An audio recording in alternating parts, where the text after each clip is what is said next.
Welcome to Platinum Life Gaming. I'm the Mad Gamer, and this is the hunt for the Plucky Squire Platinum Trophy. Released on September 17th, 2024. We start out by picking the hardest of the two difficulty options.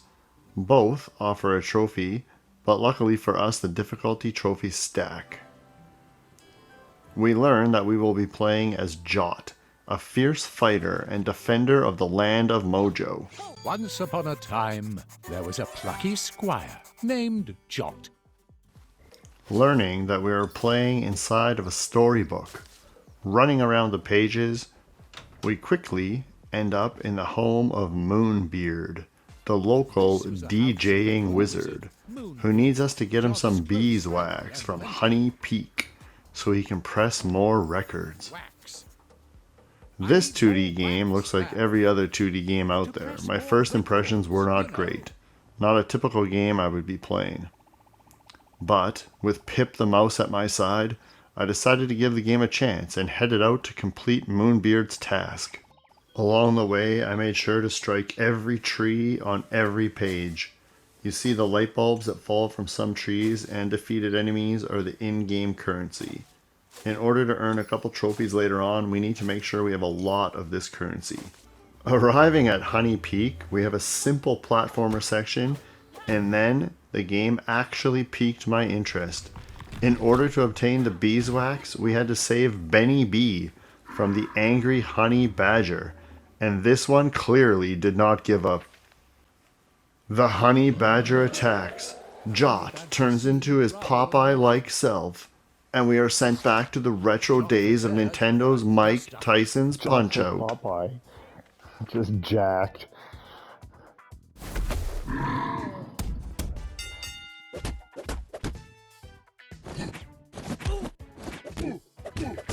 It's like Mike Tyson's Punch-Out for Nintendo. That's so funny.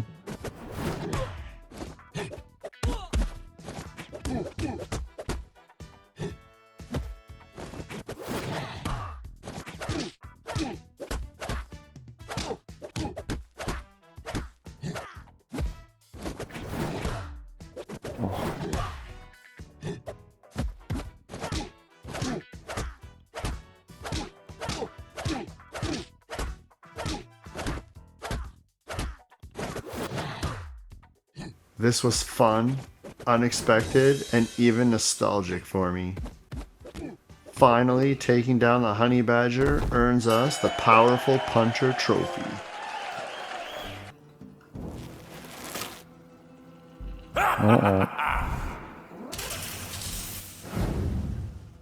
Collecting our beeswax, it is here that things take a turn for the worse, and the land of Mojo is facing terrible danger.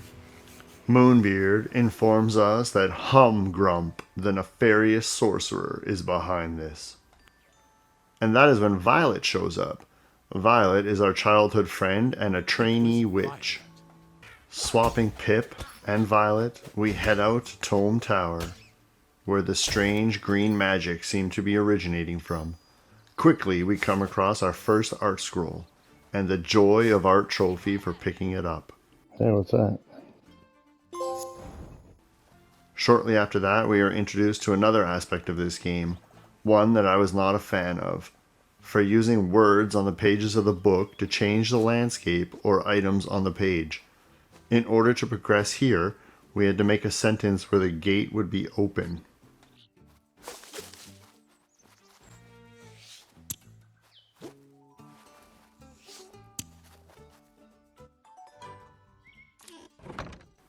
Through the gate, we meet Martina, the local art peddler and self-improvement center.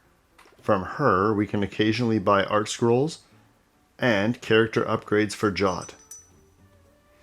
In this case, it's the ability to throw our sword. Leaving Martina, we come to the end of Chapter 1, but not before earning our next trophy, Cute Little Glitchbird, for finding our first glitchbird.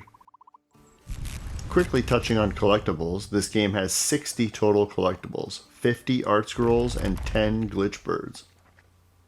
And suddenly, the strange green magic zaps the ground beneath us. Oh, bother.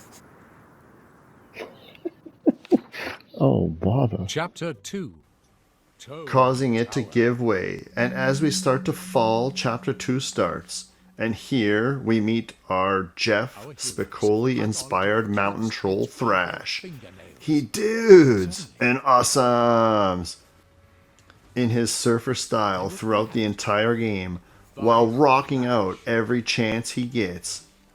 and Jot and Violet's child This was trio have been friends since they were young.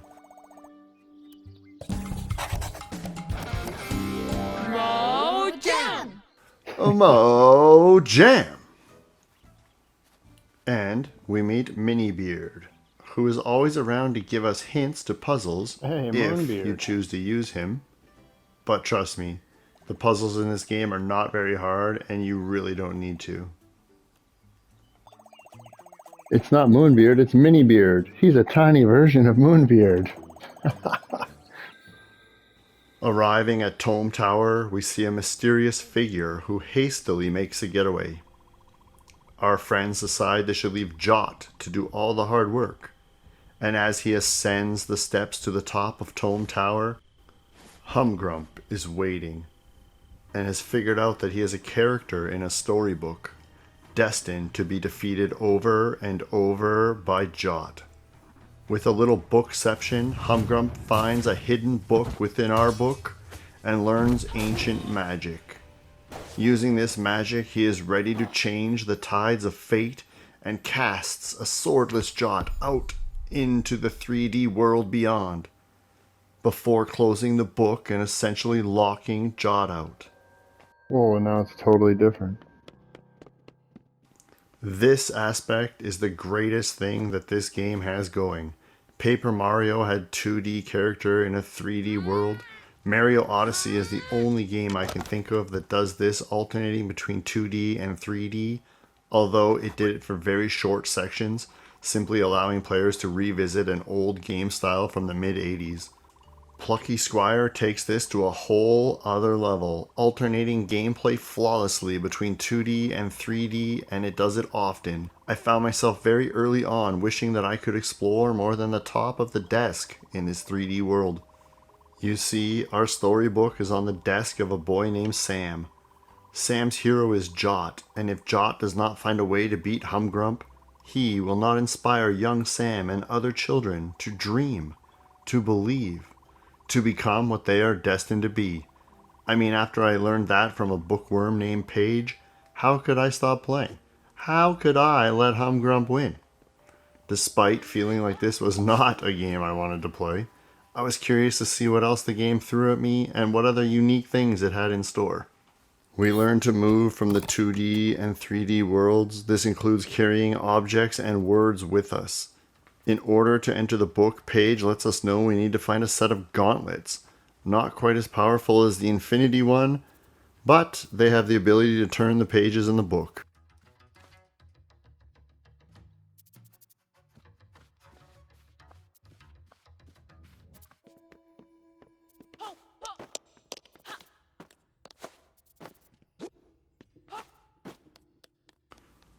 Dodging the beetles which are all over Sam's desk, using this dice to give us a path to the gauntlets, we retrieve them and are able to enter the book once again, starting chapter 3.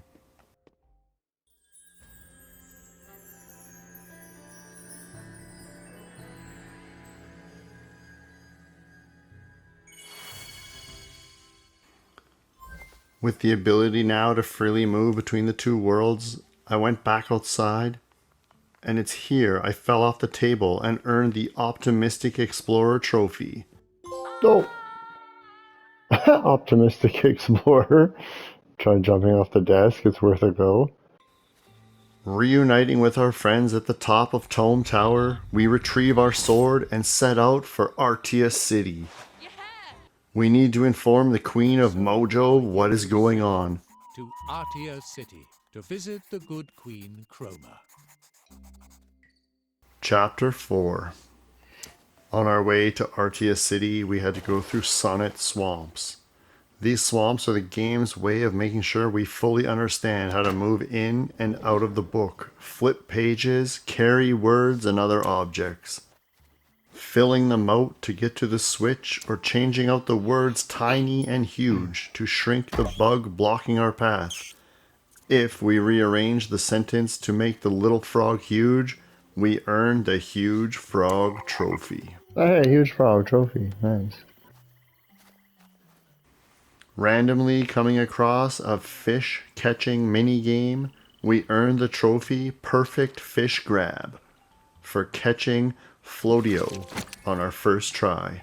Nice. Perfect fish grab.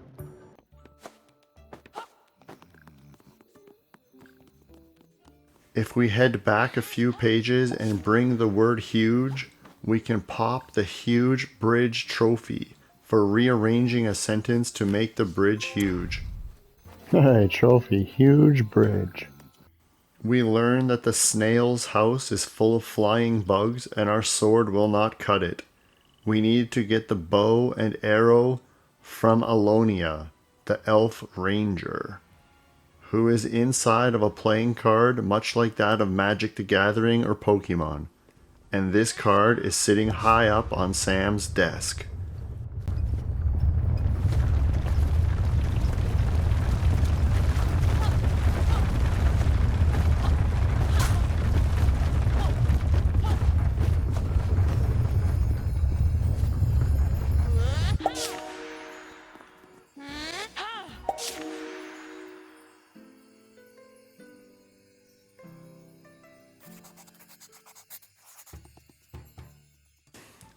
Fighting for her bow is not going well.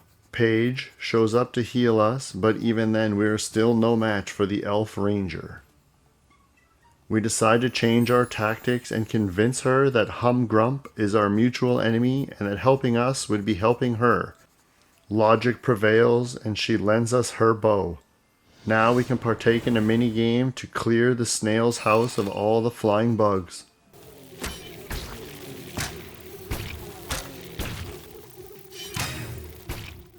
I thought this minigame was a fun way to change up the game, but a page or two later we had to play the exact same minigame again, only this time in a boss battle. Nobody laughs at Jot.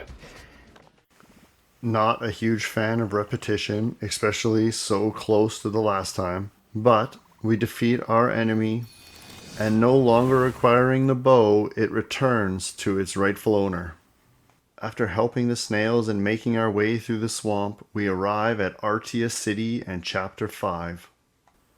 The city provides us the opportunity to help some townfolk, and we cannot continue our journey until we have done so.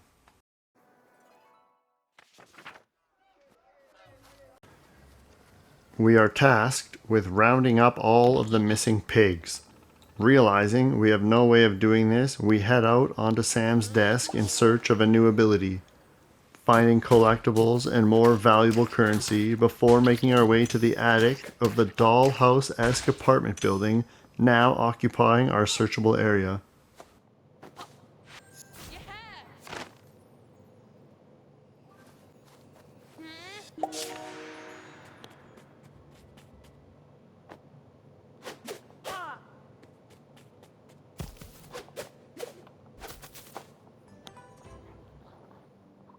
It is there that we find the tilt gauntlets. These allow us to tilt rather than flip the pages. With this ability, we are able to round up the last of the missing pigs.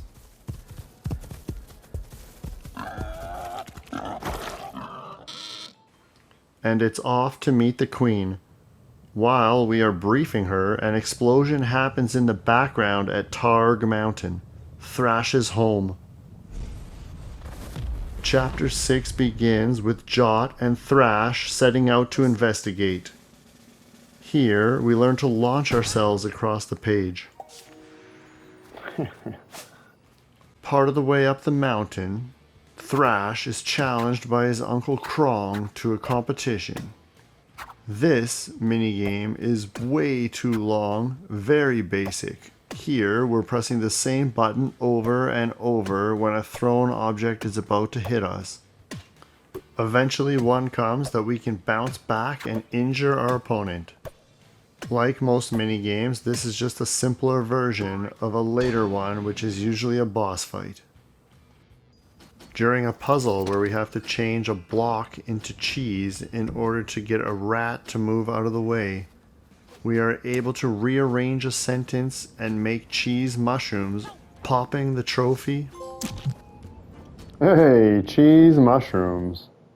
Coming to an impasse, we are forced to leave the book once again to find the stop stamp, which freezes objects in place. Changing up the gameplay once again, we have a jetpack.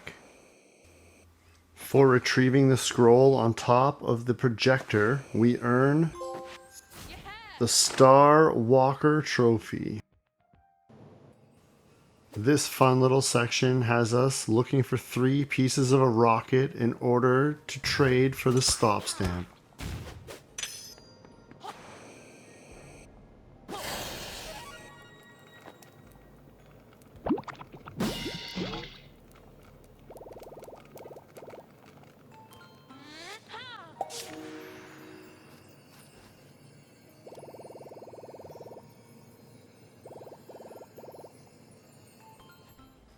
Each area, although simple, was unique, and that kept everything fun.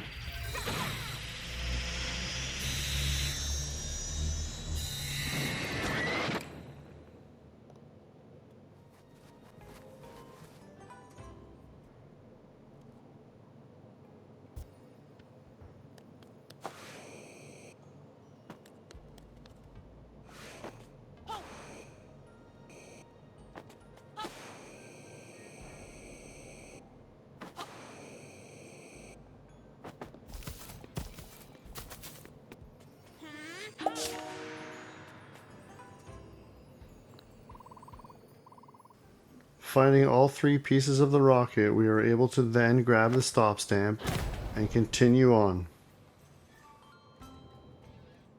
And now it's time for the Mega Eagle boss fight, where Thrash will have another rock off. Completing this, we earn the Metal Warrior Trophy. Metal Warrior. With Ironweed blocking our way, we seek the help of Moonbeard and Violet, who are able to craft us a bomb to clear the path.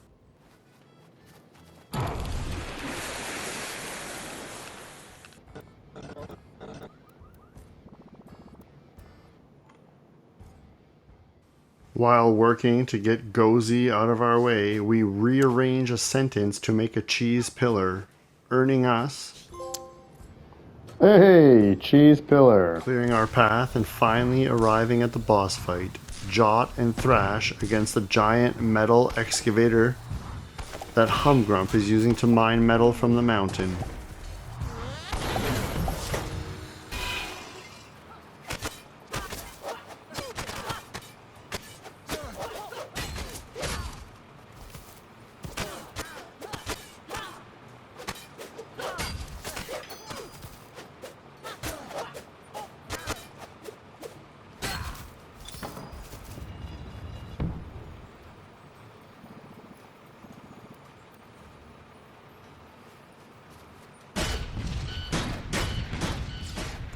Defeating this machine, we are able to free Thrash's people from captivity and set off to stop Humgrump's convoy. Next stop, Boogie Beach. It is here we find Toomba. What does Toomba do? Toomba digs. Using Toomba to dig up the anchor points holding the air balloon in place, we are able to move forward.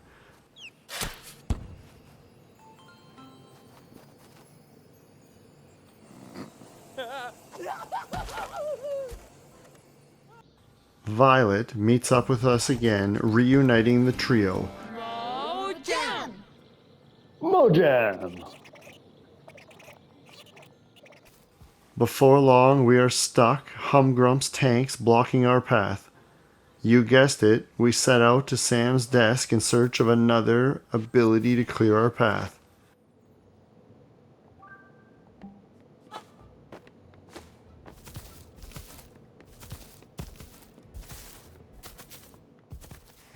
The bomb stamp. Sitting atop a volcano. In order to get there, we have to chop our way through trees and dinosaurs. Let's go!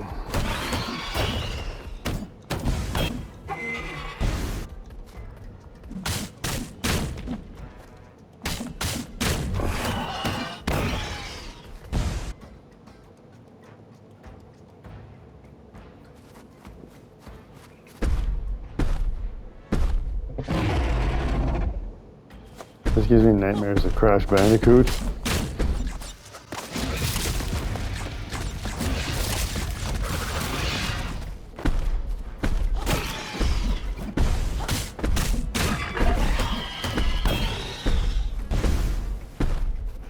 Reaching the top, we meet Time Tim, a time-traveling adventurer who likes to visit all possible futures and histories to see what he will find. He prevents us from removing the axe from this timeline and causing a butterfly effect.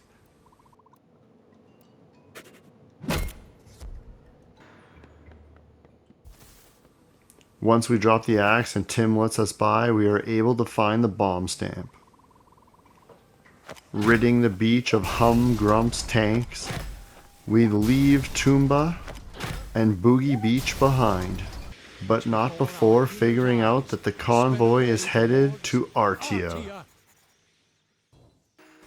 You didn't think we were going to forget the little glitch bird, did ya? Using the bomb stamp to blow up the block, we're able to pick him up.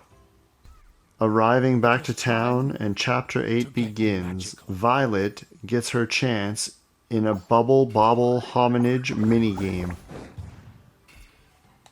Completing this minigame pops the Mighty Witch trophy for defeating the mage. Hey, the Mighty Witch.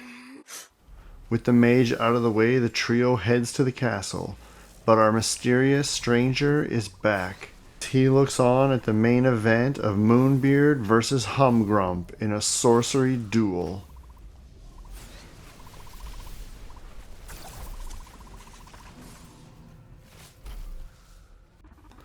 It turns out that Moonbeard and Humgrump are brothers. With a little sleight of hand, Moonbeard is distracted and Humgrump gets the kill shot. Oh, Moonbeard just got toasted.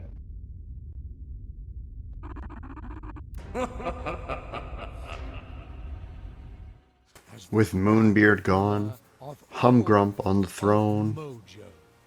and our trio imprisoned, the Plucky Squire was no more, replaced by the magnificent Humgrump. Chapter 9. This was unique.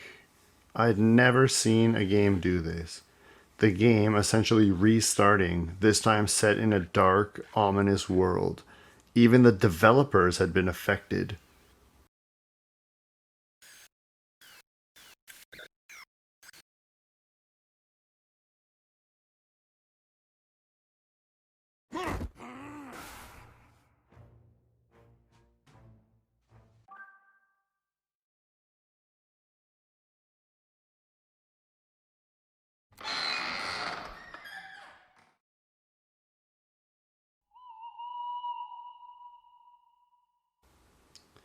Hope, dreams, Sam's future. Completely gone. No book sitting atop of his desk, but the magnificent Humgrump tossed aside on an old dusty shelf. There was a magnificent wizard. Not a book that any child wants to read.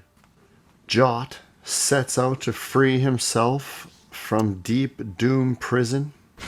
Using the word swap technique once more, we free ourselves from the cell and set out to find our friends.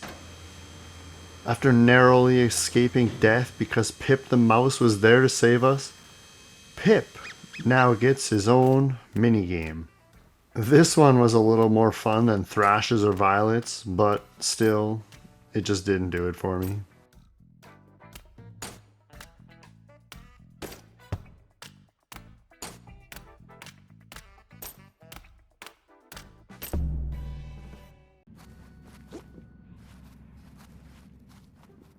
Now with Violet at our side, we are able to rearrange a sentence in another puzzle room and we earned the trophy Bust Buster for rearranging a sentence to blow up Humgrump's bust.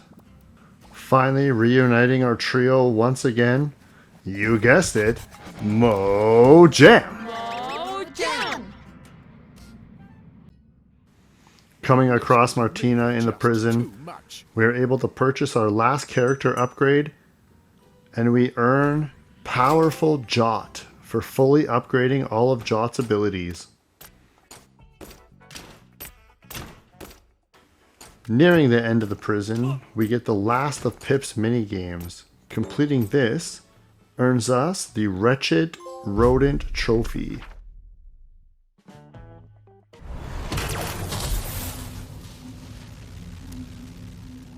Making our way back to the castle, Humgrump imprisons us in a magical cage, about to rid his land from the plague we are until Moonbeard shows up and saves the day.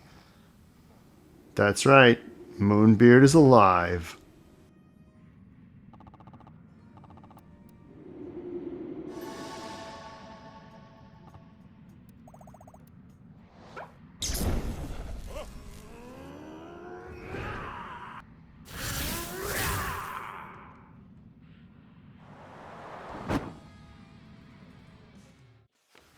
Time for the final boss fight with Humgrump.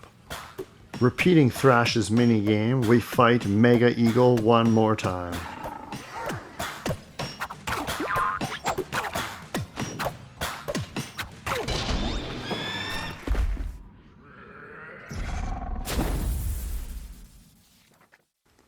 With Thrash victorious, it's now time for Violet to take her turn.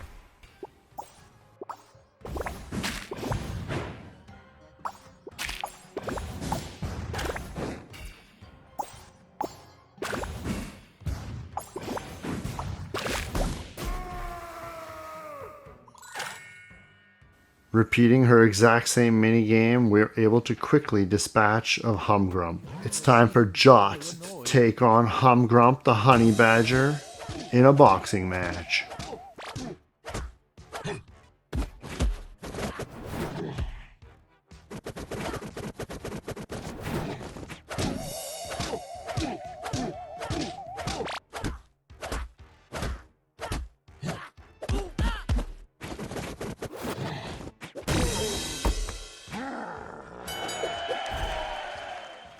Having been defeated 3 times now, Humgrump takes to the 3D world, setting up the final boss fight, finally, for good.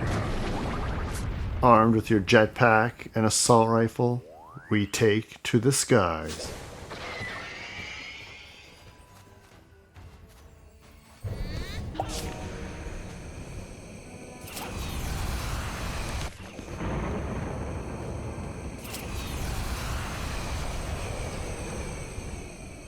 Skipping ahead, let's pick this up in the middle of phase 3 of this boss fight.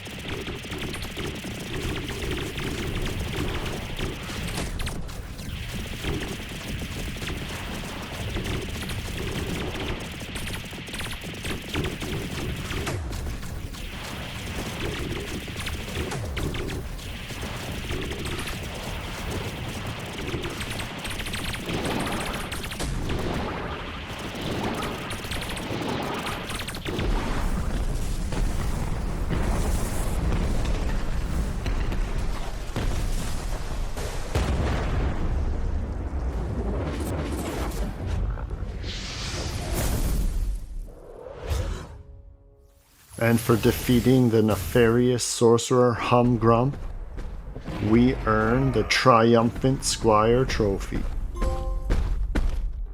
Just before the credits roll, we finally get to see who our mysterious stranger is. Turns out it's none other than Time Tim. Because we were able to defeat Humgrump and turn the Plucky Squire back into a book, Sam ended up going on to create Time Tim and write his own books. This completes the story and earns us Story Complete for completing story mode and Adventure Complete for completing the game on adventure mode. With only collectible trophies remaining for the Platinum, we are able to reload Chapter 3 and find the last scroll, earning us the Art Collector Trophy.